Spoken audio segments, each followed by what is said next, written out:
ผู้ชมทุกท่านนะคะเข้าสู่ NK Live Report ค่ะรายงานสดจากโชว์รูมเบนซ์เคนะคะวันนี้มาพบกับแซนตี้หนุ่งหนิงค่ะวันนี้พบกับซันต้าสันครับผมใช่ค่ะเรา2คนนะคะก็มาแนะนำรถเข้าใหม่ประจำวันกันเหมือนเช่นเดิมเลยค่ะท่านผู้ชมแล้วก็ไม่ต้องแปลกใจกันไปนะคะที่หนุ่งหนิงกับพี่สันเนี่ยแต่งตัวกันจัดเต็มขนาดนี้ค่ะเพราะว่าเผลอแป๊บเดียวนะคะเราก็กำลังจะเข้าสู่ช่วงเทศกาลปีใหม่กันแล้วค่ะโดยในเดือนนี้นะคะเบนซ์เคของเราค่ะมากันในธีม The Ultimate Gift Festival 2019 ค่ะใช่แล้วครับน้องหนิงและรู้ไหมว่าในทุกๆคลิปของเรานะครับเราจะมีการแจกของรางวัลสุดเซอร์ไพรส์นะครับให้กับคุณลูกค้าที่น่ารักทุกท่านนะครับที่ติดตามชมไลฟ์ของเรากันมาตลอดทั้งปีนี้เลยนะครับเดี๋ยวเรามารับชมกันดีกว่าว่าเซอร์ไพรส์กิฟต์ของเราในวันนี้นะครับจะเป็นอะไรกันนะครับวันนี้ห้ามพลาดกันเลยนะคะและสำหรับรถเข้าใหม่ของเราในวันนี้นะคะต้องบอกเลยค่ะว่าขอเอาใจนะคะคนที่ชื่นชอบความแรงแล้วก็ความประหยัดนะคะคันนี้เนี่ยเป็นบอกได้เลยนะคะว่าเป็นรถที่สวยเนี้ยบค่ะเหมือนใหม่นะคะใหม่เนี่ยน้อยมากๆด้วยในราคาพิเศษเพียงแค่2 ล้านนิดๆเท่านั้นค่ะใช่ค่ะถือได้ว่าคันนี้นะคะเป็นนวัตกรรมที่เต็มเปี่ยมไปด้วยสมรรถนะพร้อมเทคโนโลยีใหม่ล่าสุดของ Mercedes-Benz เลยค่ะ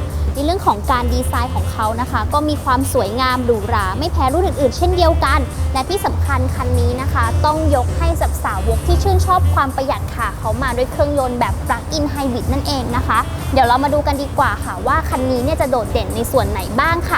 ะครับผมก็ในส่วนของภายนอกนะครับที่เป็นการดีไซน์ของทาง Mercedes-Benz นะครับบอกเลยนะครับว่าเป็นการดีไซน์ที่ค่อนข้างจะสวยงามนะครับแล้วก็บ่งบอกถึงความเป็นสปอร์ตที่มากขึ้นด้วยนะครับจากเดิมนะครับที่เป็น W204 นะครับเดี๋ยวเรามาดูฟังก์ชันพิเศษสำหรับตัวรถคันนี้กันบ้างดีกว่าเพราะว่ามาด้วยพาร์ทชุดแต่ง AMG Sport Package ทั้งคันกันเลยทีเดียวนะครับเรามาดูในส่วนของกันชนหน้านะครับตัวนี้ก็กันชนหน้านะครับก็จะเป็นกันชนดีไซน์ของตัวทรงสปอร์ตของ AMG นะครับตัวนี้ก็จะเพิ่มมิติถึงความสวยงามและความสปอร์ตเร้าใจที่มากขึ้นนะครับและยังมาพร้อมกับกระจังหน้าดาวเต็มนะครับที่เป็นกระจังหน้าแบบโครเมียม2ชั้นนะครับตัวนี้ก็จะเพิ่มความสปอร์ตและสวยงามมากขึ้นอีกต่างหากนะครับผมแล้วเรามาดูในเรื่องของไฟหน้านะครับตัวนี้จะเป็นดีไซน์ไฟหน้าโคมไฟแบบใหม่นะครับในโคมไฟนี้นะครับก็จะรวมในถึงของไฟหน้านะครับไฟเดียวแล้วก็ไฟตัว Daytime Running Lamp นะครับตอนนี้ที่ท่านผู้ชมดูอยู่นะครับก็คือจะเป็นไฟสีขาวนะครับวิ่งอยู่แถบบนนะครับตัวนี้ก็จะเป็นไฟ Daytime นะครับตัวนี้ก็จะส่องสว่างในเวลากลางวันนะครับก็จะเพิ่มมิติและเพิ่มความสวยงามที่มากขึ้นด้วยนะครับแล้วก็ยังมาพร้อมกับระบบไฟหน้านะครับที่เป็นระบบไฟหน้าพิเศษเลยคือเป็นระบบไฟหน้า Intelligent Light System นะครับตัวนี้ก็เป็นไฟหน้าอัจฉริยะพูดได้เลยนะครับว่าครบครันจริงๆนะครับในเรื่องของระบบความปลอดภัยก็ดีแล้วก็ความสวยงามก็ดีนะครับผมและด้านข้างคันนี้นะคะมาด้วยล้อ AMG ขนาด 19 นิ้วค่ะเป็นลายแบบซี่ๆนะคะเวลาวิ่งบนท้องถนนเนี่ยก็สวยงามมากเช่นเดียวกันมาพร้อมกับคาลิเปอร์เบรกก็รูระบายความร้อนค่ะในส่วนของด้านข้างคันนี้นะคะคันนี้มาด้วยชุดแต่ง AMG ฉะนั้นต้องมีระบบ Keyless Go นั่นเองใช่ไหมคะถูกต้องครับใช่สอดรับกับหลังคาแก้วค่ะ Panoramic Glass Roof นะคะที่สามารถเปิดปิดได้ด้วยระบบไฟฟ้าต้องบอกเลยนะคะว่าไซส์ของ C350e คันนี้ค่ะจะเห็นได้ว่ามันดูไม่ได้เล็กแล้วก็ไม่ได้ใหญ่จนเกินไปนะคะแถมนั่งสบายอีกต่างหากต้องบอกเลยว่าเหมาะมากๆที่จะเป็นรถนะคะไว้ไปเที่ยวรับปีใหม่กันได้เลยค่ะถูกต้องครับถ้าลูกค้าท่านใดนะครับต้องการมารับชมรถจริงๆนะครับมาที่เราได้เลยนะครับที่เบนซ์เคเราเปิดทุกวันเลยนะครับจันทร์ถึงอาทิตย์นะครับผมเดี๋ยวเรามาดูต่อด้านหลังนะครับในตัวของดีไซน์ด้านหลังตัวนี้บอกเลยนะครับเป็นดีไซน์ของไฟในรุ่นของ S-Class เลยนะตัวนี้น้องหนิงซึ่งดีไซน์ไฟข้างในนะครับด้วยเป็นหลอดใยแก้วนำแสงนะครับหรือหลอด LED เนี่ยตัวนี้ก็จะมีเห็นไหมครับเส้นสายการเดินนะครับตัวนี้ก็จะเพิ่มมิตินะครับของตัวรถของไฟท้ายให้ดูไฟท้ายด้านหลังเนี่ยมีมิติและมีความขนาดใหญ่มากขึ้นนะครับแล้วยังพิเศษอีกนะครับสำหรับคุณแม่บ้านนะครับสำหรับรุ่นนี้นะครับยังมีระบบ Hand Free Access นะครับเป็นระบบที่เปิดฝาท้ายและปิดฝาท้ายด้วยเพียงแค่เราถือกุญแจไว้ในมือนะครับแล้วก็ใช้เท้านะครับทัชเข้าไปที่ฝากระโปรงด้านหลังนะครับตัวนี้ก็จะเปิดด้วยอัตโนมัตินะครับแล้วมาดูห้องสัมภาระด้านหลังนะครับตัวนี้เลยนะครับ 350e เป็นไงบ้างครับน้องหนิงกว้างไหมมีความกว้างมากๆเลยค่ะเหมาะมากเลยนะคะที่จะใส่กระเป๋าใบใหญ่ๆเนี่ยได้หลายใบกันเลยไปเที่ยวต่างจังหวัดกันได้สะดวกสบายเลยนะคะใช่ครับนอกเหนือจากระบบที่เป็น Hand Free เสร็จแล้วนะครับยังมีระบบที่เป็นฝาท้ายไฟฟ้าด้วยเพียงแค่กดลงไปเท่านั้นเองนะครับตัวนี้ก็จะเป็นระบบที่ปิดเองอัตโนมัตินะครับและเดี๋ยวเรามาดูระบบการทำงานของระบบ Hybrid Plug-in กันดีกว่านะครับใช่ค่ะระบบ Plug-in นี่ดียังไงคะพี่สันก็ในส่วนของระบบ Plug-in นะครับบอกเลยนะครับว่าคุณลูกค้าหลายๆท่านนะครับรู้แล้วจะตกใจกันเลยว่าความประหยัดของเขาเนี่ยไม่ธรรมดากันทีเดียวนะครับในเรื่องของระบบ Plug-in นะครับตัวนี้นะครับภายในรถนะครับเรามีสวิตช์นะครับสามารถสวิตช์ระบบได้ทั้งหมด3รูปแบบนะครับอย่างรูปแบบแรกคือเป็นระบบการทำงานของระบบไฮบริดนะครับในเรื่องของระบบไฮบริดนะครับก็เป็นการทำงานผสมผสานนะครับระหว่างเครื่องยนต์ และตัวไฟฟ้านะครับตัวนี้นะครับอัตราการสิ้นเปลืองเนี่ยเฉลี่ยแล้วก็จะอยู่ที่ประมาณ 16-17 กิโลลิตรเลยนะครับถือว่าประหยัดแล้วนะครับแต่ยังไม่พอนะครับ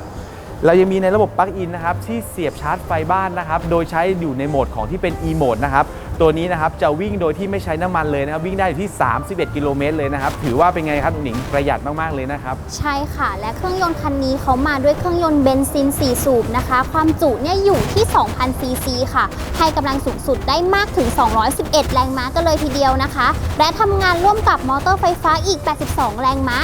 ทำให้คันนี้นะคะสามารถขับเคลื่อนรวมทั้งหมดเนี่ยได้มากถึง271แรงม้ากันเลยใช่ไหมคะใช่ถือว่าเป็นรถที่ตอบโจทย์หลายๆอย่างนะครับไม่ว่าจะเป็นความสวยงามของตัวรถนะครับแล้วก็ความแรงตอบสนองทุกการขับขี่นะครับและยังมาพร้อมกับความประหยัดด้วยนะครับผม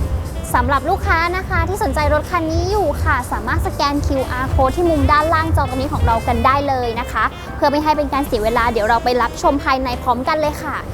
ดีไซน์ภายในคันนี้นะคะมาเป็นแบบ full back ค่ะโดยรวมนะคะจะเน้นถึงความโมเดิร์นหรูหราแล้วก็เรียบง่ายนะคะพร้อมวัสดุการออกแบบที่ตกแต่งมีความลงตัวเป็นอย่างมากเลยค่ะและยังมาพร้อมกับอุปกรณ์นะคะแล้วก็ออปชันที่ครบครันอีกด้วยใช่ไหมคะพี่สันใช่แล้วครับสำหรับตัว C350e คันนี้นะครับบอกเลยนะครับมาพร้อมด้วยรหัสตัวถังที่จะเป็น W205 นะครับซึ่งมีความแตกต่างแน่นอนอย่างเห็นได้ชัดนะครับอย่างภายในเนี่ยนะครับพอเราเข้ามานั่งเรารู้สึกเลยครับถึงความกว้างขวางนะครับของตัวรถนะครับให้ความกว้างสำหรับ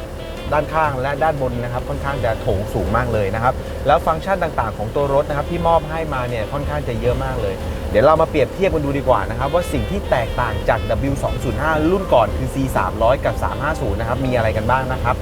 350 นะครับสิ่งที่ลูกค้าจะได้รับเลยนะครับคือ1เลยนะครับช่วงล่างนะครับที่เป็นช่วงล่าง Air Suspension นะครับตัวนี้นะครับก็จะเพิ่มเติมในเรื่องของความนุ่มนะครับแล้วก็การเกาะถนนที่ดีขึ้นนะครับทำให้ตัวรถนะครับในการขณะขับขี่เนี่ยนะครับขับได้ดีขึ้นด้วยนะครับผม2นะครับยังมาพร้อมกับฟังก์ชันนะครับอย่างอาทิเช่นพวงมาลัยนะครับที่เป็นพวงมาลัยแบบ3ก้านท้ายตัดนะครับตัวนี้ก็จะพวงมาลัยตัวนวมนะครับก็จะหนาขึ้นนะครับก็ทำให้การขับขี่นะครับเวลาจับเนี่ยกระชับมือมากขึ้นด้วยนะครับแล้วก็ยังมีฟังก์ชันพิเศษอีกนะครับอย่างเช่นกล้องนะครับที่เป็นกล้องแบบ360องศานะครับตัวนี้ก็สามารถปรับเลือกวิวได้รอบคันเลยนะครับสำหรับเพิ่มเติมในตัวของฟังก์ชันของ 350e คันนี้นะครับที่เพิ่มเติมเข้ามานะครับและยังไม่พอนะครับในเรื่องของการดีไซน์คอนโซลต่างๆนะครับที่มีการดีไซน์เนี่ยค่อนข้างจะล้ำสมัยนะครับแล้วก็วางตำแหน่งของปุ่มฟังก์ชันต่างๆของการใช้งานเนี่ยไว้อย่างลงตัวมากๆเลยแล้วก็ในส่วนของตัว Touchpad นะครับที่ W205 นี้นะครับที่มีการดีไซน์เพิ่มเติมขึ้นมาจากตัวคอนโทรลเลอร์เดิมนะครับเพียงใช้งานง่ายๆมากเพียงแค่เราใช้สัมผัสเท่านั้นนะครับตัวนี้ก็เพิ่มความสะดวกสบายมากขึ้นนะครับในการใช้งานต่างๆของตัวรถนะครับแล้วก็ยังมาพร้อมกับตัวที่หน้าจอนะครับตัวนี้จะเป็นหน้าจอที่เป็นหน้าจอแบบ Audio 2.0 นะครับฟังก์ชันต่างๆของตัวรถคันนี้นะครับสามารถรองรับได้หมดเลยไม่ว่าจะเป็น CD นะครับ USB นะครับหรือแม้แต่ในตัวของ SD card นะครับก็สามารถรองรับในเรื่องของตัวมีเดียของตัวรถคันนี้ได้ทั้งหมดเลยนะครับผมด้านหน้านะคะว่านั่งสะดวกสบายเป็นอย่างมากแล้วนะคะในด้านหลังค่ะก็ยังมีความสะดวกสบายอีกเช่นเดิมเหมือนกันนะคะไม่ว่าจะเป็นในส่วนของช่องแอร์ค่ะที่ด้านหลังเนี่ยเอามาให้ถึง2ช่องกันเลยนะคะสามารถปรับแรงลมตรงนี้กันได้เลยค่ะไม่มีร้อนแน่นอนและอีกหนึ่งอย่างเลยนะคะที่หลายๆคนเนี่ยชอบมากๆค่ะนั่นคือในส่วนของ Sun Protection Package นั่นเองนะคะที่มีม่านหลังไฟฟ้านะคะแล้วก็มีด้านข้างตรงนี้นะคะสามารถดึงมาแบบนี้ค่ะแล้วก็ปึ๊กตรงนี้ได้เลยนะคะก็ไม่ร้อนกันอย่างแน่นอนเลยค่ะและอีกหนึ่งอย่างเลยนะคะที่ให้ความเพลิดเพลินเป็นอย่างมากนะคะนั่นคือในเรื่องของเครื่องเสียงของเขาค่ะคันนี้นะคะมาด้วยเครื่องเสียง Burmester Surround Sound System นะคะให้คุณภาพเสียงได้อย่างดีเยี่ยมมากๆเลยค่ะและรถคันนี้นะคะก็ยังมีออปชัน Ambient Light ค่ะมาด้วยนะคะสามารถปรับสีนะคะได้ถึง3สีกันเลยค่ะก็ทำให้ในยามค่ำคืนของเรานะคะเพลิดเพลินมากยิ่งขึ้นด้วยค่ะและอีกหนึ่งส่วนเลยนะคะที่ทำให้ห้องโดยสารเนี่ยยิ่งดูโปร่งแล้วก็โล่งสบายนั่นคือในเรื่องของออปชัน Panoramic Glass Roof นั่นเองค่ะที่สามารถเปิดปิดได้ด้วยระบบไฟฟ้านะคะตรงนี้ค่ะด้านหลังเนี่ยก็มาเป็นอีกส่วนหนึ่งนะคะด้านหน้าก็มาเป็นอีกส่วนหนึ่งสามารถที่จะมองเห็นนะคะดาวสวยๆบนท้องฟ้าในยันค่ำคืนได้อีกเช่นกันค่ะท่านผู้ชมคนไหนนะคะที่สนใจรถคันนี้อยู่นะคะลองเข้ามาชมรถจริงที่โชว์รูมของเราก่อนได้เลยนะคะต้องบอกเลยค่ะว่าใครนะคะที่ชอบความแรงและความประหยัดนะคะรถคันนี้ตอบโจทย์แน่นอนค่ะอุ๊ยเสียงอะไรเอ่ยท่านผู้ชมได้ยินเสียงเหมือนหนิงไหมคะใช่แน่นอนครับถ้าน้องหนิงได้ยินเสียงนี้คุณผู้ชมได้ยินเสียงนี้นะครับเตรียมเลยนะครับร่วมกิจกรรมพิเศษของเราแบบนี้นะครับกับ The Ultimate Gift Festival นะครับ เดี๋ยวเรามาร่วมลุ้นกันดีกว่านะครับว่าวันนี้นะครับเราจะมีเซอร์ไพรส์กิฟต์อะไรให้กับท่านผู้ชมกันบ้างดีกว่านะครับอุ้ยนี่กล่องอะไรกันคะพี่สันแน่นอนครับเซอร์ไพรส์กิฟต์ของเราในวันนี้นะครับเดี๋ยวเรามาดูกันดีกว่าว่าคืออะไรกันนะครับผมขออนุญาตเปิดเลยนะคะโอ้โหและของขวัญของเราในวันนี้ค่ะก็คือนี่เลยใช่แล้วครับสำหรับเซอร์ไพรส์กิฟต์ของเราในวันนี้นะครับก็เป็นบริการอบโอโซนนะครับมูลค่า 15,000 บาทนะครับเพียงแค่5ท่านแรกเท่านั้นนะครับลูกค้าที่กำลังชมไลฟ์ของเราอยู่ณตอนนี้นะครับกติกาเพียงง่ายๆนะครับน้องหนิงเพียงแค่กดไลค์และกดแชร์นะครับแล้วแคปหน้าจอตรงนี้นะครับส่งมายังไลน์แอดของเราได้เลยนะครับแล้วแฟนๆที่ชมเราผ่าน YouTube ล่ะคะพี่สันมีสิทธิ์ร่วมสนุกได้ไหมคะมีสิทธิ์ทุกคนครับผมก็ลูกค้าที่ดู YouTube อยู่นะครับง่ายๆเหมือนกันนะครับเพียงแค่กดติดตามและ Subscribe นะครับแล้วก็แคปหน้าจอตรงนี้เช่นกันนะครับแล้วส่งมายังไลน์แอดของเราเลยนะครับห้ามพลาดกันเลยนะครับกับกิจกรรมดีๆแบบนี้นะครับสงวนสิทธิ์นะครับเพียง5ท่านแรกเท่านั้นนะครับโอ้โหง่ายๆเพียงเท่านี้นะคะอย่าลืมมาร่วมสนุกกันด้วยนะคะใช่แล้วครับแล้วสำหรับไลฟ์ของเราตลอดทั้งเดือนนี้นะครับลูกค้าห้ามพลาดเลยนะครับกับกิจกรรมพิเศษดีๆแบบนี้นะครับกับ The Ultimate Gift Festival นะครับตลอดทั้งเดือนธันวาคมนี้เลยนะครับเดี๋ยวเรามาสรุปรถข้อใหม่ประจำวันนี้กันอีกครั้งหนึ่งนะคะกับคันนี้เลยค่ะ Mercedes-Benz C350e Plug-in Hybrid นะคะมาพร้อมกับชุดแต่ง AMG รอบคันค่ะภายนอกมาด้วยสีดำ Obsidian Black ภายในตกแต่งด้วยเบาะหนังสีดำ Full Black ค่ะครับแล้วตัวรถคันนี้นะครับปี 2016 นะครับ Warranty Benz Thailand นะครับหมดถึง 2019 เลยนะครับและที่สำคัญนะครับวิ่งน้อยมากๆเลยคันนี้นะครับวิ่งที่ 19,000 กิโลเท่านั้นเองนะครับส่วนราคานะครับ Benz NK ตั้งเพียง 2,190,000 บาทเองครับผมและถ้าลูกค้าท่านใดนะครับต้องการรับชมรายละเอียดของรถคันนี้นะครับสามารถเข้าไปที่เว็บไซต์ของเรานะครับแล้วพิมพ์ที่โค้ดนะครับ BC2844 กันได้เลยนะครับสำหรับใครนะคะที่ฟังข้อมูลเมื่อกี้ไม่ทันค่ะสามารถดูข้อมูลสรุปบนหน้าจอตรงนี้ครั้งหนึ่งได้นะคะสามารถแคปข้อมูลเอาไว้ค่ะสอบถามเพิ่มเติมทางไลน์แอดของเรากันได้ที่ @Burmester อย่าลืมต้องมี @ ด้านหน้าด้วยนะคะครับและถ้าลูกค้าท่านใดนะครับต้องการรับชมรถคันอื่นของ Benz NK ของเราที่เรามีกว่า150คันนะครับสามารถเข้าไปรับชมกันได้ที่ www.benzNK.com นะครับแล้วก็ยังมีในส่วนของ YouTube นะครับพิมพ์ที่ Benz NK Channel นะครับฝากกดติดตามกันด้วยนะครับ